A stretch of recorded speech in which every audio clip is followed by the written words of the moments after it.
Have you got a plant that's looking really pathetic as we're coming into the winter season? Are you worried that this plant might be on its way out? If you've answered yes to any of those questions, or even no and you just want to watch a video, stick with me in this video and I'm going to do a deep dive into Aroid dormancy.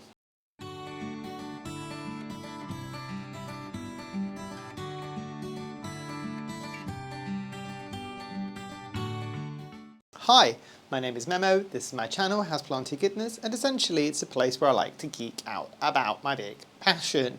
You might be able to see some of it behind me, it's tropical houseplants. So as I just mentioned, have you got a plant that looks like it's dying or look like it might be on its way out and you're sitting there wondering why? I've done everything right for this plant, it's been growing really happily, and even you might have had some recent growth on that plant, but at the moment it just seems to be doing a nosedive.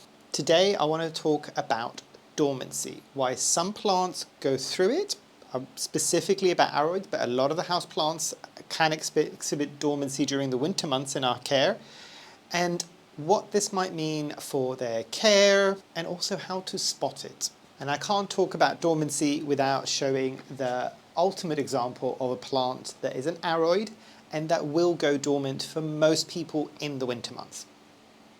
Notice a Caladium here? So let me bring it in so you can kind of see it. I will see if I can find the name of this Caladium and put it at the top there because I cannot remember. I think this was the white queen or the red queen, the way that I'd seen it, but it might not be. I bought it as something else. As I said, I've put the name at the top. But this is a Caladium example that looks like it's not quite ready to go into dormancy just yet, and I'll touch on that as well. But you might be able to see some of these lower leaves. This might also just be the oldest leaves that are kind of slowly dying off. They're starting to flop down, but you can kind of see that there's a lot of leaves that are coming through, and if I show you, it's even got an active growth point right there. That's a new leaf coming through. I think there might even be another one. Is there another one? No, I think it's just that one for now. But yes, so Caladiums are an example. Another example that people might be used to is something like an Alocasia or a Colocasia. But let's dive into a bit more about what is dormancy. In a nutshell, essentially dormancy is a survival mechanism for a lot of these plants. And it tends to be triggered, as some of you might already be noticing, due to fluctuations or kind of changes in light. You might be able to notice that my conservatory is looking a bit more grey these days. Light, temperature is another one, and possibly even moisture as well. And it's how these things work hand in hand to signal to that plant that it might need to consider or start going into this dormancy. But in essence, dormancy is a survival tactic. It basically means that these types of plants, and I'll show you another example, this one's looking a lot more pathetic. Still a Caladium. This is a Caladium, a spring fling, and you might be able to see kind of what those leaves would look like. But this is on its way into dormancy. You can see all of the crispy browning leaves that are kind of dying off for winter. But as I said, this is an adaptation in terms of survival. And I mentioned earlier on about all those different elements that have to come into play for the plant to realize that, you know what, it's time for me to go into dormancy. And it makes sense because if you think about it, reduced light levels, reduced temperature, potentially higher moisture levels where the light and the temperature aren't there to counterbalance them. What do all of these things remind us of, right? It's autumn and winter, which is when these plants would want to go into their dormancy. But which plants might you expect to go dormant during these kind of colder, darker months of winter and autumn? So obviously, I gave you an example here of a plant that's looking a bit. So Caladiums are a very obvious example, but, and I'll bring them up both so you can kind of see the difference. Caladium, Caladium. Can you spot the difference? This one isn't quite ready to go into dormancy yet. This one is going into dormancy. Granted, I have kind of forced this one to go into dormancy, and I'll explain that in just a second. Another example would be something like an Alocasia. So this is an Alocasia dragon scale. For the people that are questioning, oh, this is the one that was dying. Look at it, look at it. It's in soil now, and it's slowly bushing up. I am getting new leaves. I am getting less of that edema. I've not got rid of it entirely, but less of that edema, and it seems to be really, really happy. So Alocasias, and I don't think I've got a Colocasia right now, do I? I do, let me show you. This is looking very, very busted at the moment, because I think this might actually go into dormancy for me. Colocasias for me generally don't always go into dormancy, but this, where you might be able to see, this is the Colocasia Pharaoh's mask. However, I mentioned earlier on that you might still get new growth. That is a new leaf, it's only just come out. And I have got a much larger version of this. It is now, has just been moved into my greenhouse. It was summering outside, as was this, to be fair. I was hoping this might size up a bit, and it hasn't done a great deal. But yeah, these are other plants, so Colocasias, and one that I don't think I've got a picture, but I will see if I've got one here. And it's more along the lines of Amorphophallus type plants. So think about things like the corpse flower. I did have one that I cannot remember off the top of my head right now that I had in my garden, and that one has already gone into its full dormancy. All of the leaves have entirely wilted away and gone away, and it's gone back down into the tuber. And on the point of tubers, tuberous plants, and pretty much every single example, Caladium, Colocasia, the Alocasias, even the Amorphophallus, they go into tubers or corms, and they all kind of grow from that specific point. And what have we learnt over the years and months and about corms specifically? They are a great biological feature for these plants that lets them store both nutrients and energy. And I'll see if I can find a picture of a Colocasia corm so you can kind of see what it looks like here. I might even be able to find the Colocasia corm that most people eat in certain parts of the world, but you'll get the kind of hint. It looks very much like a potato. Anybody who has been digging into soil in order to get baby mini corms out to propagate Colocasias and Alocasias will know exactly what I'm talking about. But as you can kind of imagine, as I said, the feature that all of these plants that I've just mentioned have got in common are corms.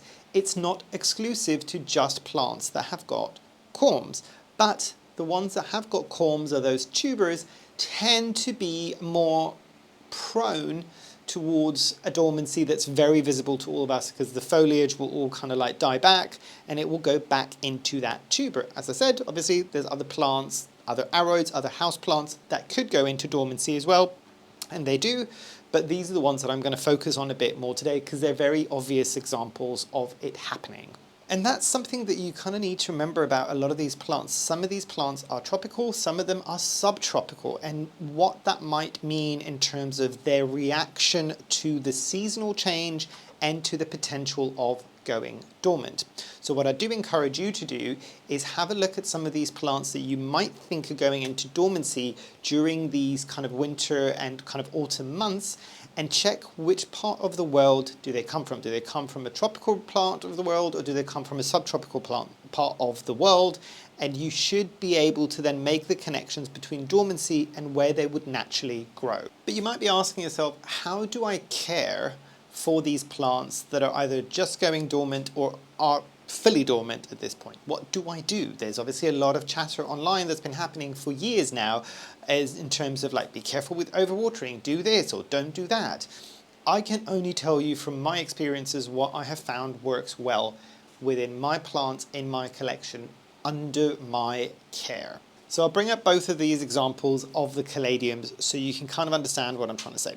What I will never do, with the exception of this one, is try to force a plant that doesn't want to go into dormancy into dormancy. Prime example, this Caladium isn't quite ready to start going dormant. When I see that it is quite ready to start going dormant, that's when I'm going to start adjusting the care for it. Now, as I mentioned earlier on, this one I am forcing into dormancy, and it's one of the might even be the only plant that I force into dormancy. This Caladium spring fling, and again I'll show you so you can understand what I mean by those leaves, and you might be able to see as well, if I move my hand behind it, you can see quite how transparent that foliage is, and very little green. Essentially the only green that you can kind of see on this plant is those veins. This is a plant that grows prolifically for me in the summer. It also has a bit of a pinkish kind of blush to the leaves. A lot of you have mentioned in other videos during the summer months that I was doing where you really it was quite a striking plant. I don't know whether or not I've got a picture. If I do, I will show you here what it looks like. If not, I'll see if I can find one online to show you what it looks like. But this specific Caladium I have found, if I don't force it into dormancy, and I'll explain how I do that in a moment, I have a higher propensity of overwatering without even realizing it and causing root rot and losing parts of those tubers, because you can lose a part of those tubers or those corms from caladiums, any of these plants, or you can lose the entire thing. So if you've lost part of it, there's a high chance that it might come back from whatever part is remaining, as long as there's enough material there for it to regrow. If you've lost it entirely, you've lost it entirely. Like, well, there's not much you can do at that point.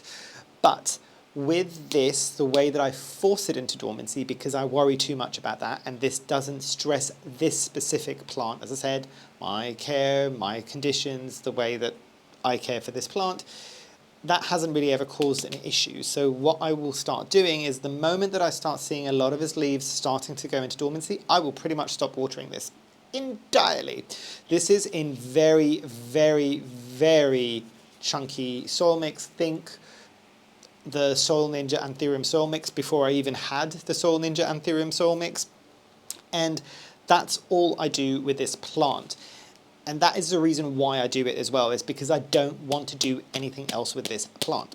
Now, what does this mean? And I'll touch on this in a bit more detail. I don't ever take the tubers out and store them. I just leave them in what is essentially just dried soil at that point.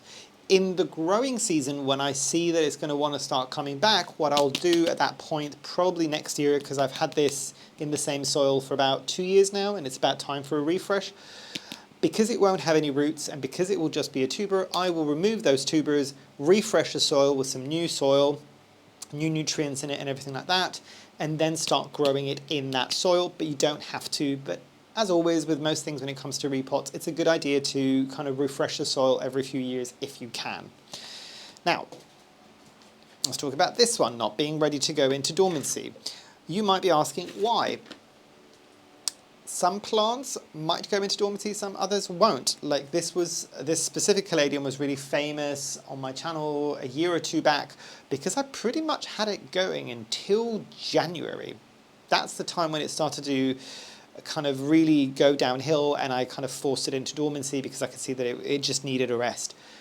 And that was fine. And I'll do the same thing with this. It will grow for as long as it wants to grow. The moment that it starts showing signs of like going into dormancy, I will really reduce the water back. Now, there are two schools of thought when it comes to watering.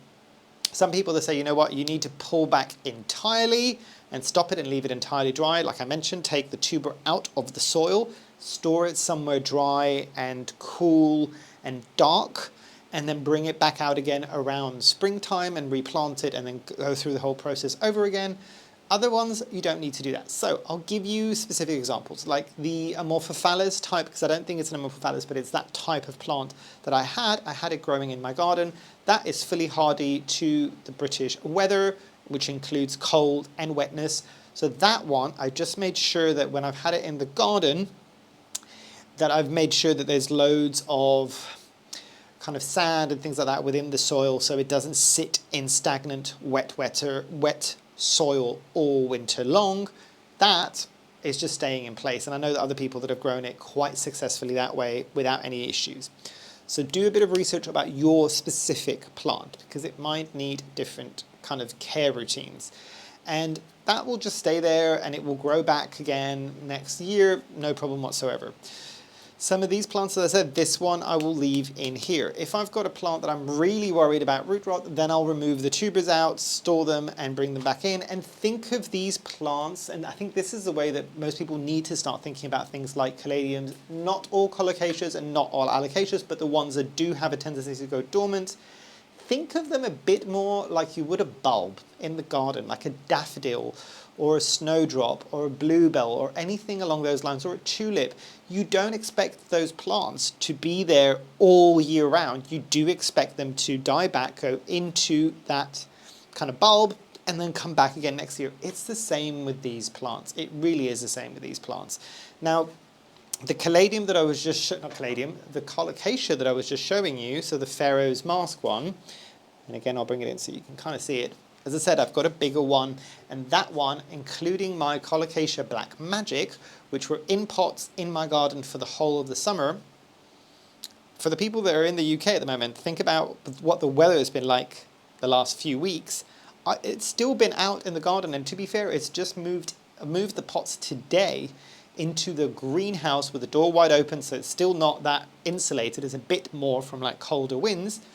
And at this point, because I know with Colocasias, especially if I'm growing them in the garden, also top tip if you're in the UK, my heavy suggestion with that would be put them in a pot so you don't have to worry about like digging them out. What I will be doing now that it's moved into the greenhouse is I will essentially let that plant dry out and let the foliage kind of start slowly dying back. And by that point, at least again in my experience, the water would have been absorbed or evaporated from that soil mix within that pot. And they will very likely, at that point with those plants, what I will generally tend to do is I'll remove the corm out of those pots and that soil. I'll leave those pots, I might reuse them again next year, and store those tubers. Why? Because of the conditions that they would be in if I didn't. So, let me explain that a bit more. My greenhouses over the winter, yes, they're closed up. Yes, there's a bit more of a kind of block to that extreme weather that we might get over the winter here, but it also does get exceptionally cold, very, very, very cold. But that doesn't worry me as much as the fact, because obviously the soil's going to be dry and all these things. It could do okay, and I've had tubers that have survived the winter and come through the other side of just by leaving them in that dry soil. The problem that I have in something like a greenhouse over winter, because I bubble wrap the greenhouse as well, it gets very, very humid, which then kind of counteracts it, and then you can get rot within the corms. So my suggestion, based on what I have learned over the years, is take those ones out. If that's how you're planning on storing them, store them in the house somewhere in a dark, kind of cool place. It doesn't need to be arctically cold like a fridge, but cool place, dark place, and then just set a reminder on your phone or on your calendar, because we all forget until it's too late, and then you're just like, I'm scrambling to kind of get this out of dormancy again now, and it's like the end of spring, beginning of summer. Put a reminder in to bring them out and start bringing them out of dormancy at that point. And as I just mentioned, bringing things out of dormancy, let's touch on that, shall we? Because not a lot of people talk about bringing things out of dormancy. So what do you need to look out for? You need to look out for new growth. So for instance, on this Caladium, when it's in the soil, what I will then start seeing is little shoots coming out of the actual soil media. What I will do specifically for this one, and you could apply this to some of your plants as well, this is still not watered at that point. It's only when I start looking at the shoots. And remember the reminder that I just told you to put on your phone and on your calendars and all these things? That isn't a reminder to immediately start watering your Caladiums and force it back in to spring and force it out of dormancy. No, no, no, no, no. What I mean by those reminders is check. Check to see if you're seeing any growth. So are you seeing little shoots coming out of the tubers? If you've got them stored somewhere and you can kind of see the roots, have those tubers started in whatever you've kind of kept them in, started to throw out some roots away from those tubers, as well as maybe some growth. That's a good indication that you need to put it into a pot. At that point, do some very, very light watering, just enough to give that plant the boost that it needs to.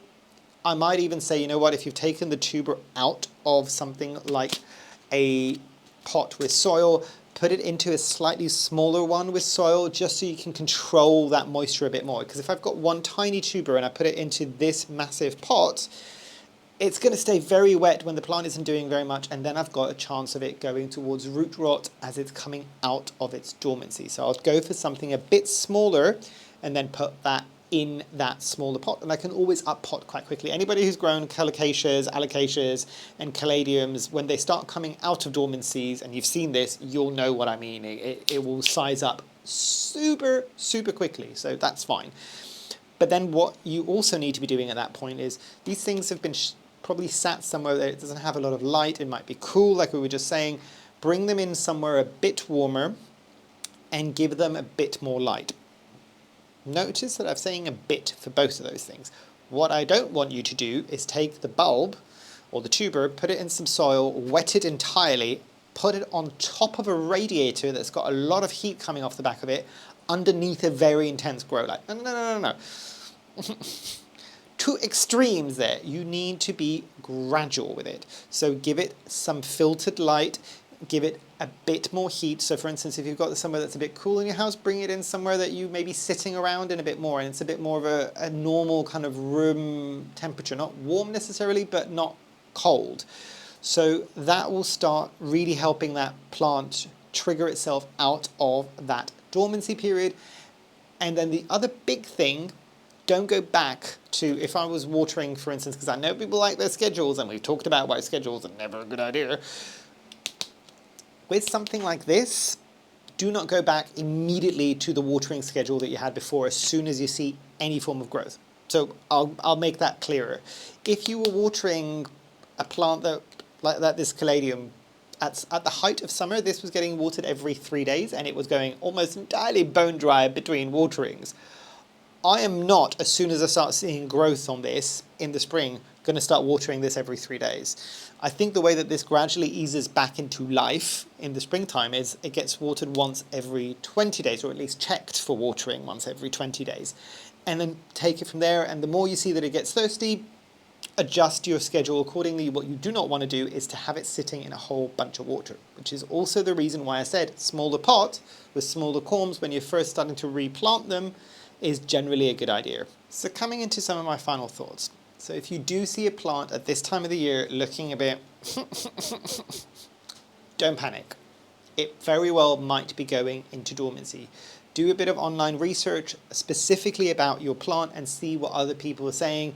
If you're seeing a lot of results on the Googles coming up and saying, oh, this plant is going dormant, or I think it's dying in its winter, and you're seeing this over and over and over again, it probably means that that plant will go dormant, so you don't have to worry about it. Just kind of accept that this is a time that this plant needs to kind of go back down to zero and relax and recuperate so that it has the energy to do it all over again for the next growing season. Remember, dormancy is a part of its natural cycle. Embrace it. I think we forget because we're talking about plants and you're just like, I want to keep it out of dormancy. And I've been saying the same thing. I was trying to see if I could force my caladiums out of dormancy. But at the same time, I've got Drusilla, like the bearded dragon, which will always go into something called brumation, which for the people that don't know, that is the hibernation type situation that happens to some lizards, basically. And it needs to happen. It needs to happen. It's part of its natural life cycle. I know a lot of you will already be saying that, you know, but in their natural environment they might not get fluctuations. Yes, which means that they wouldn't be going into dormancy. But again, remember I was talking about the tropical plants and the subtropical plants. Some plants, their natural environment is there to facilitate them going into dormancy. Do they always do this in nature? No, but they can and they will sometimes. So I don't know why nobody in their right mind for like something like a turtle, for instance, turtle or tortoise, I can never remember which one of the two is on land, but you know which one I'm talking about, would ever try to force an animal like that to not go into its winter dormancy. It needs to do that. It's part of its natural yearly cycle to do that. You would never try to force it. It kind of seems inhumane. So why would you do that to a plant? If it needs to go into dormancy, let it go into dormancy. You will see it again next year, and it makes it all that much more special when it comes back, because it's something to look forward to and go, ooh, it's springtime, my caladiums are all coming back, it's great, and look at this explosion of colour, which a lot of the time we don't always have with tropical collections, especially if you've got loads of plants that don't go dormant. They are kind of there year-round, that you just get more growth in the spring and summer. With the caladiums, and I'm using these as an example because they are very colourful by and large, you've got something to look forward to spring, and life is returning back and all of these things. So it is a good thing, let it happen.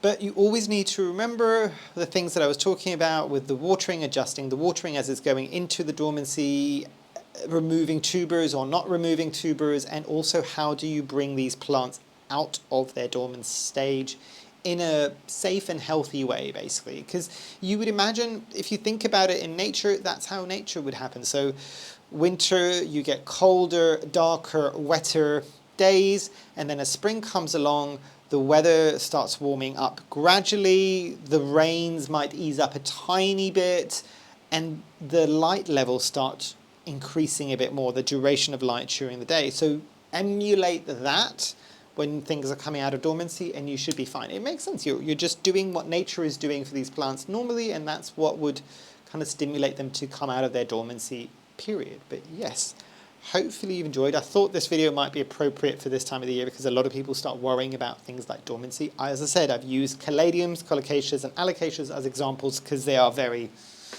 obvious. But other plants potentially can and will go into dormancy. Just let it happen. Do not force it if a plant doesn't want to go into dormancy, especially things that aren't Caladiums, Amorphophallus, Colocasias, and Alocasias. If they don't want to go into dormancy and they want to be there big and green and in charge over the winter, let them. But if they do want to, just let them rest. Yeah, hopefully you've enjoyed. Hopefully I will see you here soon, and I truly, truly hope that you have a great rest of your day. Thanks. Bye.